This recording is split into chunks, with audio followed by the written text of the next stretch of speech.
Hello everyone, today we are going to learn basic qcad tutorial how to change line type. So for example, I will create a line object with 2-point line.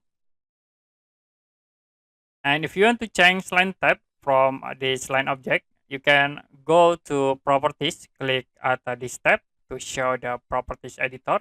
And then you can select the line object. Now you can click in it for the line type. And there are a lot of options. For example, I will set into ISO dash space, and you can click outside. The line type will be automatically changed.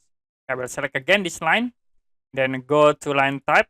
I will set into ISO dot, just for ISO dot, and the other can change by using this line type tools. And then in here, I will set into battling, and it will be set into battling. Okay, that's it for basic qcad tutorial, how to change line type.